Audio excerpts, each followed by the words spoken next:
Most of the quarries I've seen in Minecraft are inherently lossy because they send the ore to a TNT blast chamber or a wither cage, and because if you have valuable ores like diamond or redstone or emeralds, they're only ever going to drop a single item when they are destroyed by wither or TNT, whereas if a player were to mine them with a fortune pick, you could get up to 4 items, for example with diamond. As an alternative to having a TNT blast chamber or wither cage, you could simply have a player holding down left click with a fortune pickaxe on the input stream, but obviously this would require a player to AFK, and it would cause other problems, such as tool durability. As you can imagine, an automated method is much more preferable. In Psycraft quarries, they often do not separate out diamond ore because there's no way to do that, but Mango figured out a way to update redstone ore with an armor stand, and be able to detect that with a block update detector, and it was able to filter out redstone ore so that it could be used with a fortune pickaxe later. However, most technical players probably don't need to worry about redstone because they have witch farms already. What they really want is more diamonds. I began to wonder if there is a way of, instead of selecting for the valuable ore that we want, to simply remove all the non-valuable blocks around it, and leave only the ores that we want. My first thought of how to do this was maybe that ores had a higher blast resistance than just normal stone, so maybe a precisely spaced TNT blast would be able to destroy just the stone but not the ores. However, as it turns out, ores have a lower blast resistance than stone, which would cause the ores to be destroyed and the stone to be left behind if I decided to attempt that idea. And so I had an idea that came back to our good friend the silverfish. As you may know, silverfish, when placed next to a stone block, will turn that stone block into a monster egg. And you can take the silverfish out of the stone block by damaging nearby silverfish. So I built a system to have a chamber full of silverfish who are always pushed toward the stone and incoming ores.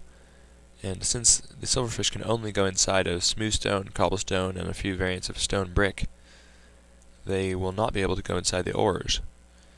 And then I take the monster eggs, you can see I have a texture pack that highlights them a little bit, and I take them past other silverfish that are getting damaged by snowballs.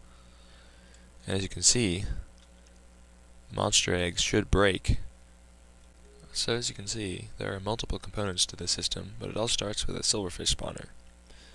Presumably you would have a spawner at your stronghold, and then transport the silverfish to wherever they needed to go.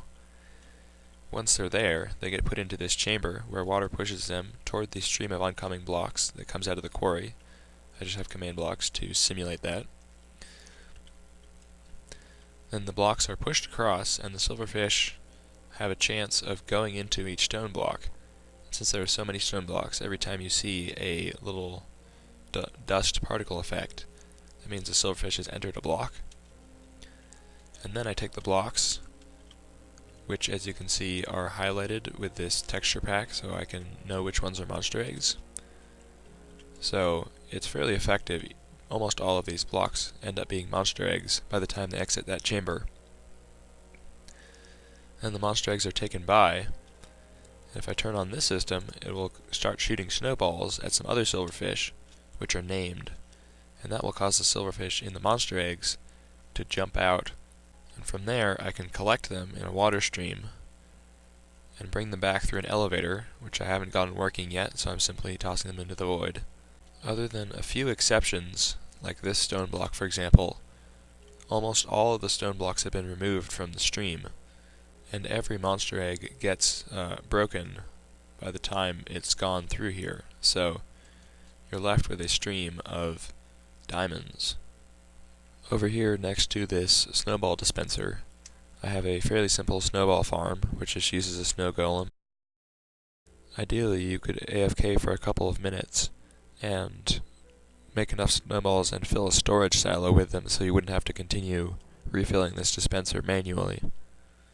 Ideally this system could be run with only one player AFKing at the silverfish spawner.